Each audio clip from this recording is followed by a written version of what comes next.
दो आवाजें, दो रास्ते, एक दौर की कहानी। दिल्ली की ठंडी सुबह थी। संसद भवन के बाहर मीडिया की गाड़ियां कतार में खड़ी थीं। कैमरे ऑन थे, रिपोर्टर लाइव थे और देश की राजनीति एक बार फिर सुर्खियों में थी। वजह थे दो नाम, अकबरुद्दीन ओवैसी और इमरान प्रतापगढ़ी। दोनों अलग अलग रास्तों से आए थे, लेकिन इस दौर में उनकी आवाजें एक ही समय पर देश के कानों तक पहुंच रही थीं। अकबरुद्दीन ओवैसी की पहचान एक तेज, बेबाक और कई बार विवादों में रहने वाले नेता की रही है। हैदराबाद की गलियों से निकलकर उन्होंने राजनीति की वह जमीन देखी थी जहां हर शब्द तौला जाता है और हर बयान तूफान खड़ा कर सकता है। उनके भाषणों में जोश था, गुस्सा था और अपने समुदाय के लिए खड़े होने का जज्बा था। बचपन से ही उन्होंने अपने घर में राजनीति को सांसों की तरह महसूस किया था। बहस, आंदोलन, रणनीति सब कुछ उनके जीवन का हिस्सा बन चुका था। वहीं दूसरी ओर इमरान प्रतापगढ़ी की दुनिया अलग थी। वह शायरी से निकले थे, शब्दों की नमी से बने थे और दर्द को गजलों में ढालने वाले इंसान थे। उनके लिए राजनीति केवल सत्ता का खेल नहीं थी, बल्कि समाज की पीड़ा को मंच तक पहुंचाने का जरिया थी। जब वह माइक पर खड़े होते तो आवाज में तल्खी कम और संवेदना ज्यादा होती। उनकी पंक्तियां लोगों के दिलों तक जाती थीं और संसद के गलियारों में भी उनकी शायरी गूंजती थी। देश उस समय एक बड़े बदलाव के दौर से गुजर रहा था। बेरोजगारी, महंगाई, सामाजिक तनाव और राजनीतिक ध्रुवीकरण हर चर्चा का हिस्सा थे। टीवी चैनलों पर बहसें चलती थीं, सोशल मीडिया पर ट्रेंड बनते थे और हर नेता से जवाब मांगा जा रहा था। ऐसे माहौल में अकबरुद्दीन और इमरान दोनों की भूमिकाएं अलग अलग लेकिन अहम थीं। एक दिन संसद में एक बड़ा मुद्दा उठा। अल्पसंख्यकों की सुरक्षा, शिक्षा और रोजगार को लेकर बहस तेज हो गई। सत्ता पक्ष और विपक्ष आमने सामने थे। शोर इतना था कि सदन कई बार स्थगित करना पड़ा। उसी दिन अकबरुद्दीन ओवैसी ने खड़े होकर सरकार पर सीधा हमला बोला। उनकी आवाज में आग थी। उन्होंने आंकड़े गिनाए, घटनाओं का जिक्र किया और कहा कि देश के एक बड़े वर्ग की अनदेखी की जा रही है। उनके भाषण के बाद सदन में सन्नाटा छा गया। कुछ सांसद मेज थपथपा रहे थे, कुछ नाराज थे और कुछ चुपचाप सुन रहे थे। कैमरे उनके चेहरे पर टिके थे। बाहर सोशल मीडिया पर उनके क्लिप वायरल हो चुके थे। उसी सत्र में थोड़ी देर बाद इमरान प्रतापगढ़ी खड़े हुए। उन्होंने कोई नारा नहीं लगाया, कोई तेज हमला नहीं किया। उन्होंने धीरे से कहना शुरू किया, यह देश सिर्फ इमारतों से नहीं बनता, यह लोगों की उम्मीदों से बनता है। अगर उम्मीद टूटेगी तो लोकतंत्र भी कमजोर होगा। फिर उन्होंने अपनी शायरी के कुछ शेर पढ़े, जिनमें बेरोजगार युवाओं,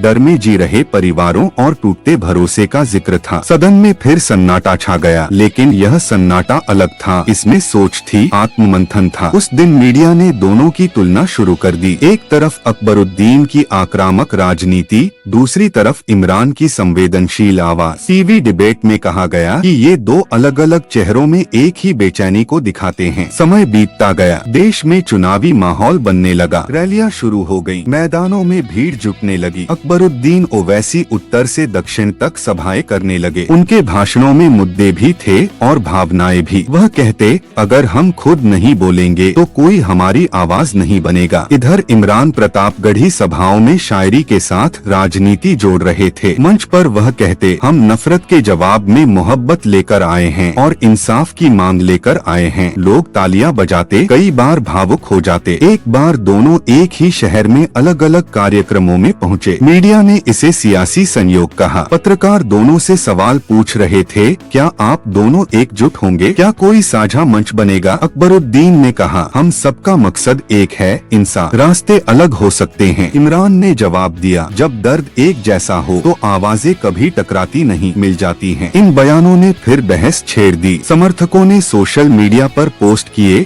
वीडियो बनाए, तुलना की। कुछ लोगों ने कहा कि देश को दोनों जैसे नेताओं की जरूरत है, एक जो लड़ सके, दूसरा जो समझा सके। फिर एक ऐसा वक्त आया जब देश में एक संवेदनशील घटना घटी। कई शहरों में तनाव फैल गया, अफवाहें चलने लगी, डर का माहौल बन गया। सरकार पर दबाव बढ़ा, विपक्ष ने सवाल उठाए। अकबरुद्दीन ओवैसी सबसे पहले मौके पर पहुंचे। उन्होंने पीड़ित परिवारों खबरों से मुलाकात की, प्रशासन से बात की और सख्त बयान दिया कि दोषियों को सजा मिलनी चाहिए। कुछ दिन बाद इमरान प्रतापगढ़ी भी वहां पहुंचे। उन्होंने लोगों से बात की, बच्चों को गले लगाया और शांति की अपील की। उन्होंने कहा कि नफरत से सिर्फ नुकसान होता है। मीडिया ने लिखा, एक नेता ने न्याय मांगा, दूसरे ने इंसानियत। धीरे धीरे दोनों की छवि देश के सामने साफ होती गई। अकबरुद्दीन को लोग संघर्ष का प्रतीक मानने लगे और इमरान को संवेदना की आवाज। लेकिन अंदर से दोनों एक ही चिंता में डूबे थे, देश का भविष्य। एक निजी कार्यक्रम में दोनों की मुलाकात हुई। कैमरे नहीं थे,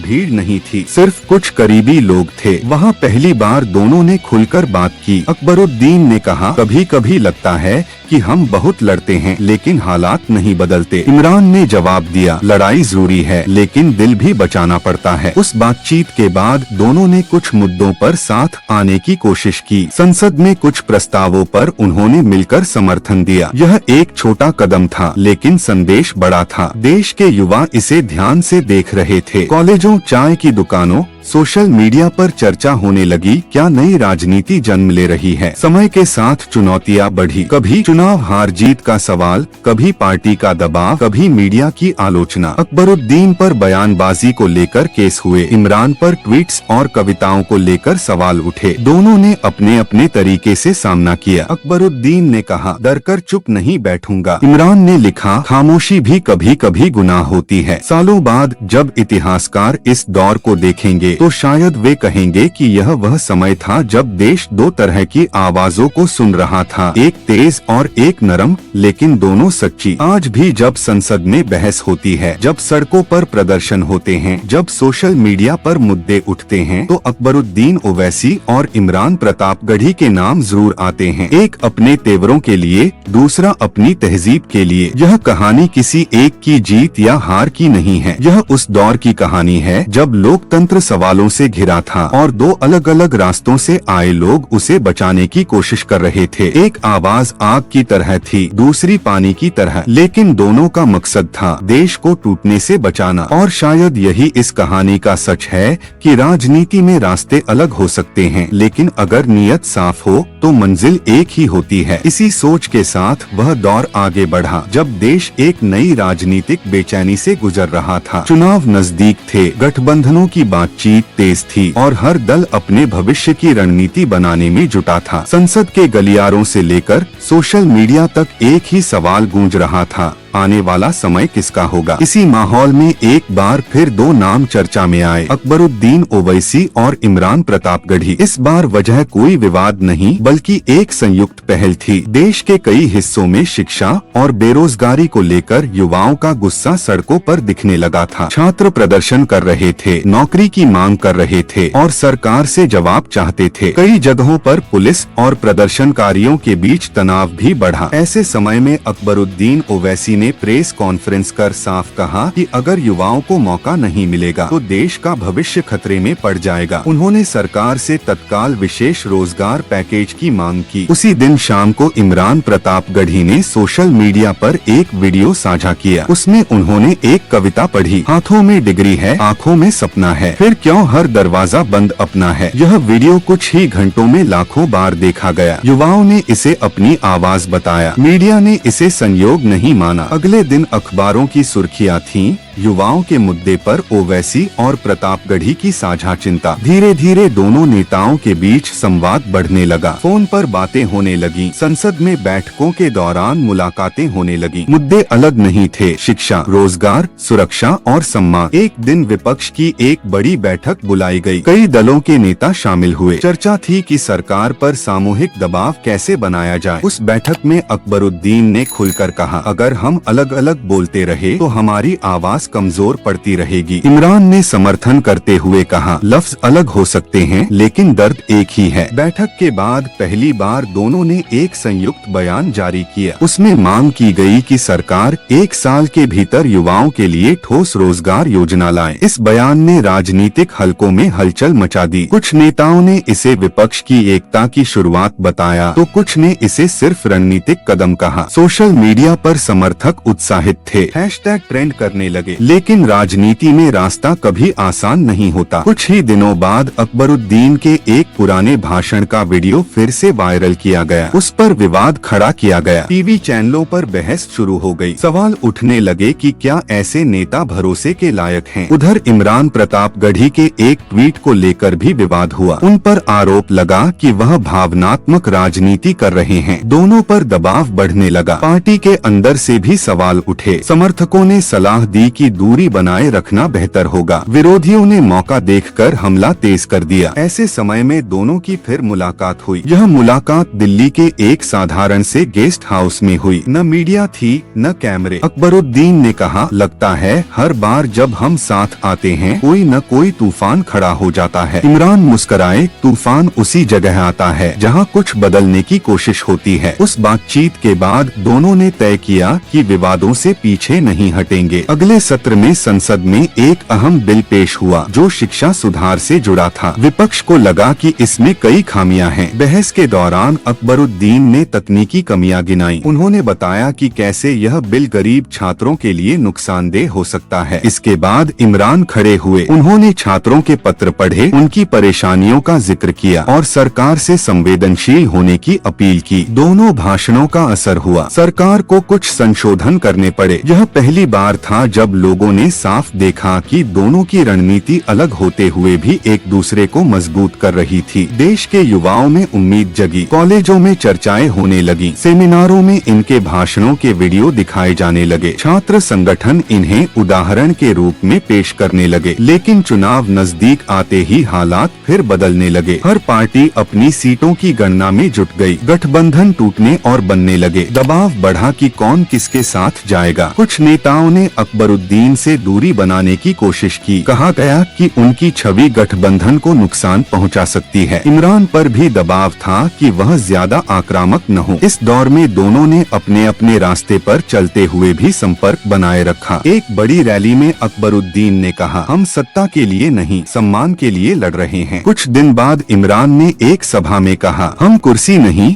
इंसाफ चाहते हैं। इन बयानों ने फिर माहौल गर्म कर दिया। चुनाव के नतीजे आए। कुछ जगह जीत मिली, कुछ जगह हार। राजनीति का पहिया घूमता रहा। अकबरुद्दीन की पार्टी ने कुछ सीटें जीती, कुछ हारी। इमरान की पार्टी ने भी मिलाजुला प्रदर्शन किया। हार जीत के बीच दोनों ने एक दूसरे को फोन किया। अकबरुद्दीन ने कहा, अभी रास्ता लंबा है। इमरान ने जवाब दिया और कहानी अधूरी। नए सत्र की शुरुआत हुई। संसद में फिर वही शोर, वही बहस, वही उम्मीदें। लेकिन अब कुछ बदला हुआ था। दोनों नेता पहले से ज्यादा संतुलित दिखने लगे थे। अकबरुद्दीन के भाषणों में पहले से ज्यादा तथ्यों का इस्तेमाल होने लगा था। इमरान की शायरी में अब और गहराई आ गई थी। देश भी धीरे धीरे समझने लगा था कि राजनीति सिर्फ लड़ाई नहीं, जिम्मेदारी भी है। आज जब लोग उस दौर को याद करते हैं तो कहते हैं कि वह समय केवल टकराव का नहीं था बल्कि सीखने का भी था। दो अलग स्वभाव, दो अलग शैली, लेकिन एक ही चिंता, देश और उसके लोग। और यह कहानी यही नहीं रुकती, क्योंकि जब तक संसद में सवाल उठते रहेंगे, जब तक सड़कों पर आवाजें गूंजती रहेंगी, तब तक अकबरुद्दीन ओवैसी और इमरान प्रतापगढ़ी जैसे लोग इस लोकतंत्र की कहानी में अपनी पंक्तियां जोड़ते रहेंगे। इसी विश्वास के साथ नया राजनीतिक दौर शुरू हुआ। देश अब डिजिटल युग में और तेजी से आगे बढ़ रहा था। सोशल मीडिया बहस का सबसे बड़ा मंच बन चुका था। एक बयान, एक कविता, एक वीडियो, सब कुछ मिनटों में लाखों लोगों तक पहुंच जाता था। ऐसे समय में नेताओं की हर बात पहले से ज्यादा असर डालने लगी थी। अब चुनौती सिर्फ संसद में बोलने की नहीं थी, बल्कि इंटरनेट की दुनिया में भी अपनी सच्चाई को बचाने की थी। एक दिन अचानक एक फर्जी खबर वायरल हुई। दावा किया गया कि अकबरुद्दीन ओवैसी ने किसी समुदाय के खिलाफ आपत्तिजनक बयान दिया है। कुछ घंटों में ही यह खबर आग की तरह फैल गई। टीवी चैनलों पर बहस शुरू हो गई। सोशल मीडिया पर गालियां और धमकियां आने लगी। बाद में पता चला कि वीडियो एडिट किया गया था, लेकिन तब तक नुकसान हो चुका था। अकबरुद्दीन ने प्रेस के सामने आकर कहा, सच को दबाया जा सकता है, मिटाया नहीं। उन्होंने असली वीडियो जारी किया और कानूनी कार्रवाई की बात कही। इसी दौरान इमरान प्रतापगढ़ी ने अपने अंदाज में प्रतिक्रिया दी। उन्होंने एक छोटी सी कविता लिखी, झूठ की उम्र बस अफवाह तक होती है, सच हर दौर में जिंदा रहता है। यह पंक्तियां फिर वायरल हो गयी। लोगों ने इसे समर्थन के के रूप में देखा। कुछ ही महीनों बाद एक और बड़ा मुद्दा सामने आया, किसानों की समस्याएं। मौसम की मार, कर्ज और कम दामों ने किसानों को परेशान कर रखा था। कई राज्यों में आंदोलन शुरू हो गए। सरकार और किसानों के बीच बातचीत विफल हो रही थी। ऐसे समय में अकबरुद्दीन ने आंदोलन स्थल पर जाकर किसानों से मुलाकात की। उन्होंने मंच से कहा, अगर पेट भरने वाला किसान भूखा रहेगा तो देश कैसे मजबूत होगा। इमरान भी वहां पहुंचे। उन्होंने किसानों के साथ जमीन पर बैठकर खाना खाया और उनकी बातें सुनी। बाद में संसद में उन्होंने किसानों के पत्र पढ़े। यह दृश्य मीडिया में छा गया। लोगों ने कहा, एक नेता सवाल उठा रहा है, दूसरा दर्द समझ रहा है। इन घटनाओं के बाद दोनों की लोकप्रियता युवाओं और ग्रामीण इलाकों में बढ़ने लगी। लोग इन्हें भरोसे की नजर से देखने लगे, लेकिन लोकप्रियता के साथ साजिशें भी बढ़ी। एक दिन अचानक खबर आई कि विपक्ष के कुछ दलों में अंदरूनी मतभेद गहरे हो गए हैं। गठबंधन टूटने की कगार पर है। कई नेताओं ने पाला बदलने के संकेत दिए। अकबरुद्दीन पर भी दबाव डाला गया कि वह अपनी लाइन बदलें। इमरान को भी सलाह दी गई कि वह ज्यादा भावुक राजनीति से दूर रहें। इस दौर में दोनों ने फिर एक दूसरे से लंबी बातचीत की। अकबरुद्दीन ने कहा, अगर हम भी समझौते करने लगे तो फर्क क्या रहेगा। इमरान ने कहा, कभी कभी अकेले खड़े रहना ही सबसे बड़ी ताकत होती है। उन्होंने तय किया कि वे अपनी मूल सोच से समझौता नहीं करेंगे। कुछ समय बाद संसद में एक संवैधानिक संशोधन पर बहस शुरू हुई। विपक्ष को लगा कि इससे लोकतांत्रिक संस्थाएं कमजोर हो सकती हैं। यह बहस पूरे देश में छा गई। अकबरुद्दीन ने इस पर सबसे आक्रामक भाषण दिया। उन्होंने इतिहास के उदाहरण दिए, संविधान की धाराएं पढ़ी और सरकार को चेतावनी दी। इसके बाद इमरान खड़े हुए। उन्होंने संविधान की प्रस्तावना पढ़ी और कहा, यह किताब सिर्फ कानून नहीं, करोड़ों सपनों की गवाही है। पूरा सदन कुछ देर के लिए शांत हो गया। इस बहस के बाद देश भर में चर्चा शुरू हो गई। विश्वविद्यालयों में सेमिनार हुए, टीवी चैनलों पर विशेष कार्यक्रम चले। लोगों ने कहा कि लंबे समय बाद संसद में ऐसी गंभीर बहस देखी गई। समय बीतता गया। दोनों नेता अब पहले से ज्यादा परिपक्व हो चुके थे। अकबरुद्दीन की भाषा में संतुलन आने लगा था। इमरान की कविताओं में अब अनुभव की गहराई दिखने लगी थी। एक दिन एक पत्रकार ने इमरान से पूछा, आप खुद को पहले कवि मानते हैं या नेता। उन्होंने मुस्कुराकर कहा, मैं खुद को इंसान मानता हूँ